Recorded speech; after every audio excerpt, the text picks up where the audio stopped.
Now, many times we do not know the population standard deviation. Also, while using the smaller size sample, the sample size is smaller than 30. When that happened, how do we calculate the lower bound and upper bound? When that happened, we can no longer use z-score anymore.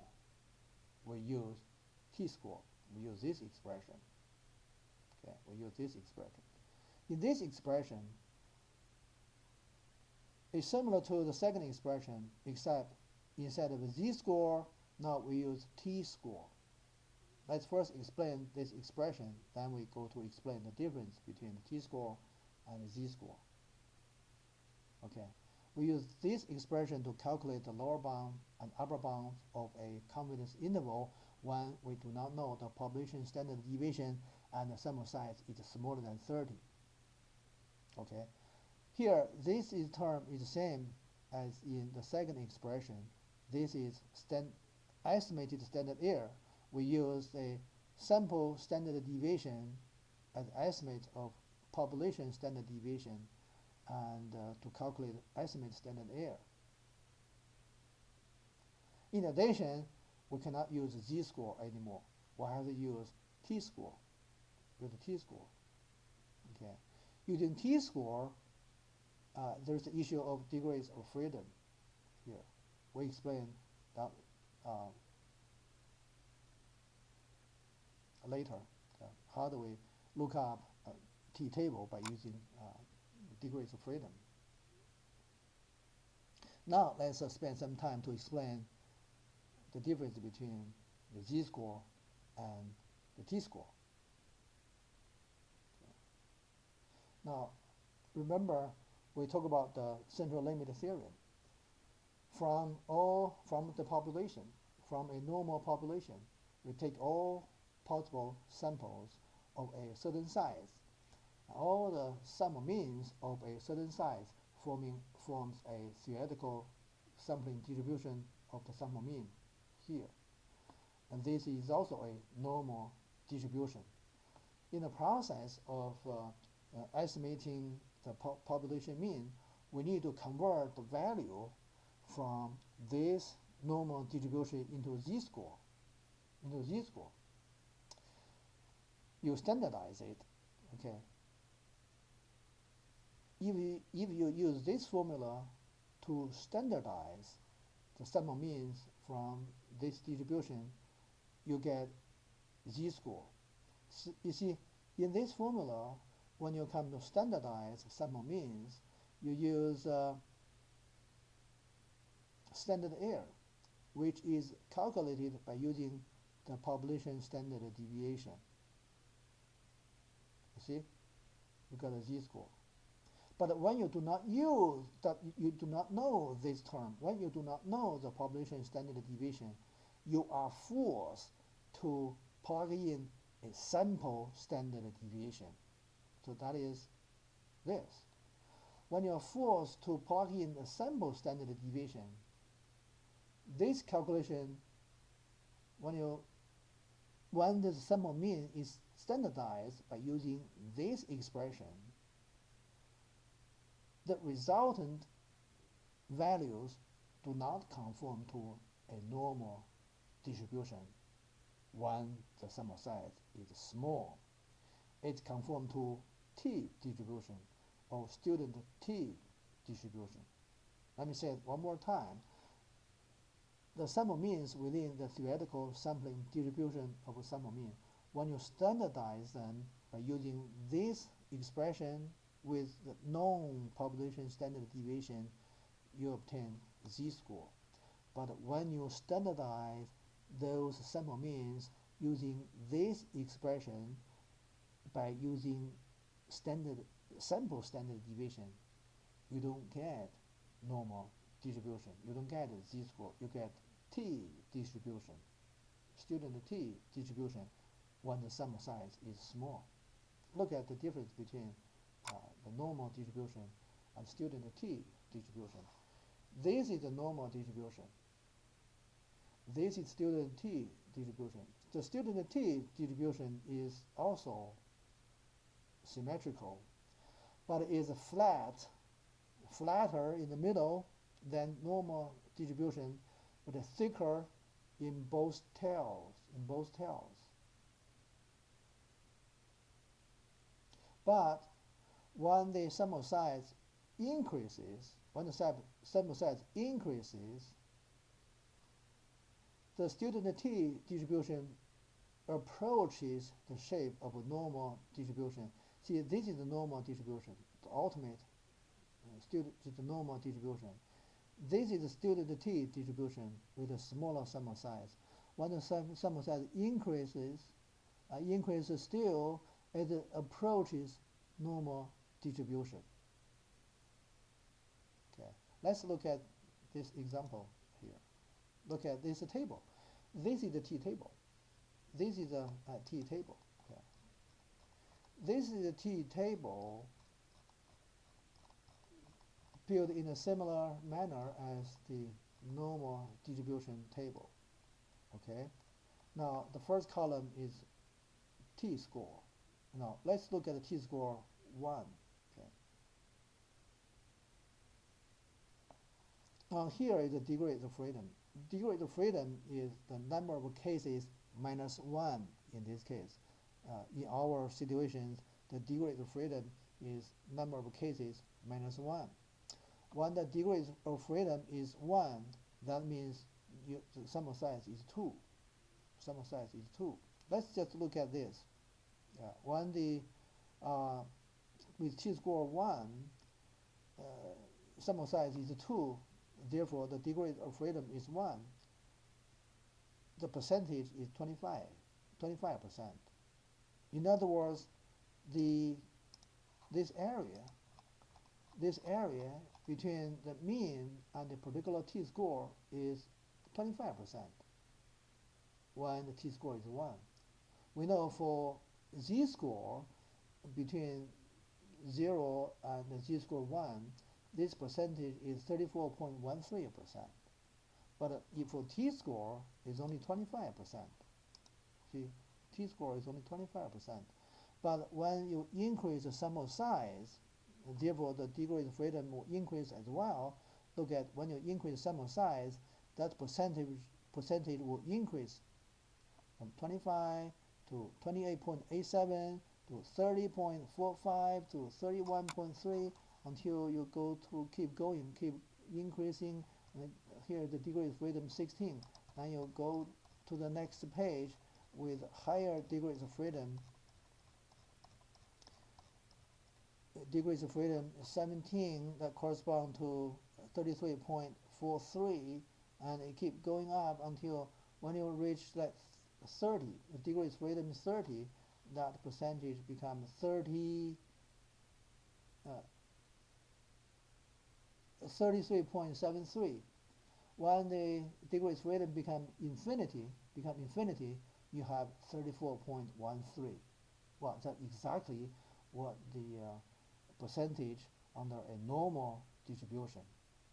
So that really confirms this statement that when the sample size is small, you see the significant difference between the shape of a normal curve and the student t curve.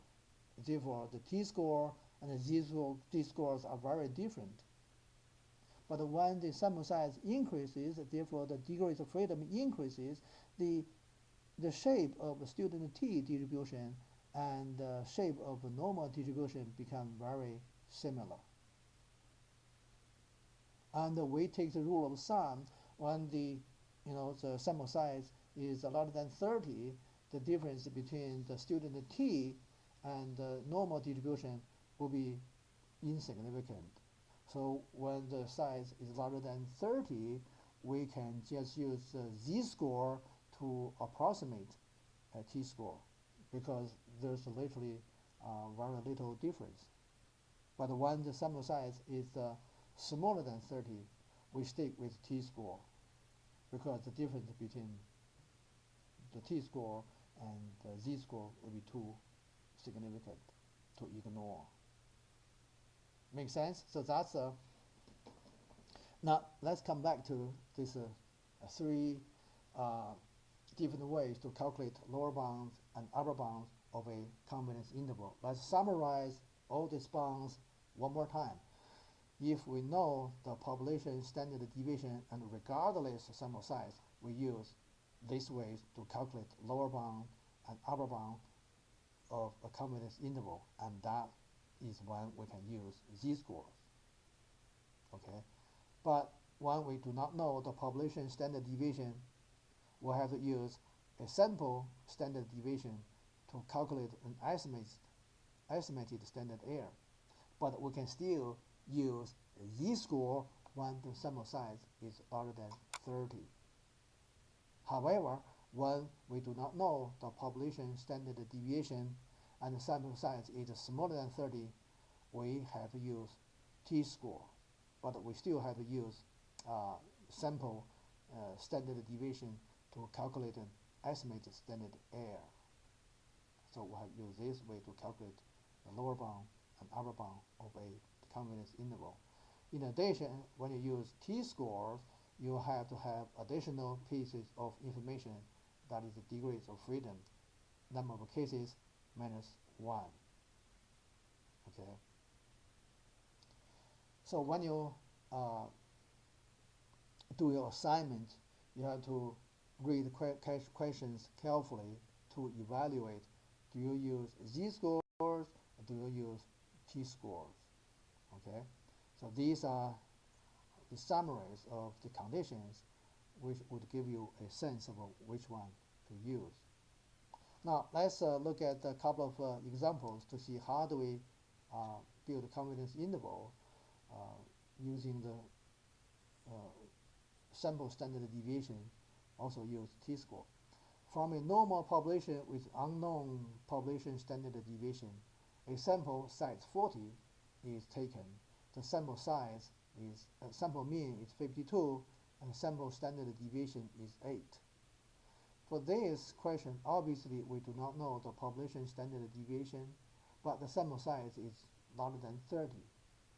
Therefore, we can still use z-score, and but we'll have to use a sample standard deviation to calculate, estimate the standard error. So that's this expression. Use z-score, but estimate the standard error. So in your assignment, I would like to see you give a correct expression of lower bound and upper bound. Okay. So it's now we plug in the number. 52 is the sample mean, and z-score that corresponds to 90% confidence interval we already know is 1.64, multiplied by an estimated standard error, which is sample standard deviation divided by the square root of sample size. You complete the two calculations, you obtain the lower bound and upper bound of the confidence interval. Okay. Then, from a normal population with unknown population standard deviation, a sample size 25 is taken. And the sample mean is 52, and the sample standard deviation is 8. Build a 90% confidence interval for the population mean. Now, you do not know the population standard deviation, and the sample size is smaller than 30. This is obviously a case where you have to use t-scores and calculate and estimate the standard error. This expression. Okay. So now you plug in number, sample size 52 plus minus, when you find the t-score. T-score that correspond to 90% confidence interval. Now let's first look at this t-table, t-table 3. We just look at it. Okay, the t-table 3. This t-table set up in a similar way as a normal distribution table. Okay, and now on this in this t-table, the first column gave us the t-score. Then we had the degree of freedom. Okay. In our questions, and also in our question, the confidence interval is 90. So half of the 90 is 45. Now we look for not only 45%, but also when you look for degrees of freedom. Our degrees of freedom is n minus 1. 25 minus 1 is 24. So our question has a degree of freedom 24. Let's go to the next page. Give us a degrees of freedom 24. 24 degrees of freedom is right here, this column. From this column, so you find the right degrees of freedom. You go down to look for a percentage closest to 45%. 43, 4490, 4578. We use 4490. 4490. So 24 degree freedom, 4490. That gives us a t-score 1.7. 1.7. I don't like this number. Why? It has only one decimal place. I like to have more decimal places to make the calculation more precise. So you can use this table if you do not have any other choice. But we do have other choice. Let's go to look at the different t-table. This t-table is in a online site. It's t-table, I think I called it t-table number 4. T-table number 4, look at this t-table. These are the t values. It has many more decimal places. It has 3 decimal places. Okay. This why I like this t-table better for interval estimation. Now, the way the this t-table is made up is like this. You have 2 headings. Level of significance for one-tailed test, ignore that for now. Ignore that for now. Look at the level of significance for two-tailed test. Now, you have these percentages. 20%, 10%, 5%, so on and so forth. Okay? Our level of significance is 90%. In 90%. 100 minus 90 is 10. That 10% is called the level of significance. Okay, so corresponding to 90% level of confidence, we have 10% level of significance for two-tailed test. Use a two-tailed test. So 10% here. Now, so we choose this column by looking at the 10%. Okay, then in going down, look for the degrees of freedom 24. You see this first column gave us degrees of freedom. You look for 24. 24. Now going down here with the heading 10%, you go down until you meet 24 degrees of freedom. 1.711 is more precise. It's more precise. It's 1.711, not just 1.7 anymore. So let's use 1.71. 1.71. Go back to our calculation. 1.71. Okay, multiplied by the standard error. Standard deviation, sample standard deviation divided by the square root of sample size. Complete the 2 calculations to obtain the lower bound and upper bound. Okay. Okay, so now we explained, also demonstrate how to use the 3 different expressions to calculate the lower bounds and upper bounds of a confidence interval. One more thing about the confidence interval. How do we interpret confidence interval with a certain level of confidence expressed as a probability? Let's use these examples.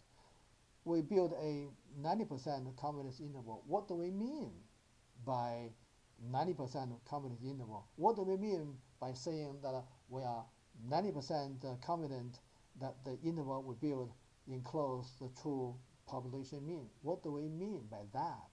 What we mean here is that if we use the same way to build the interval, you take a sample, calculate sample mean, and you find the 90% confidence interval using this sample mean.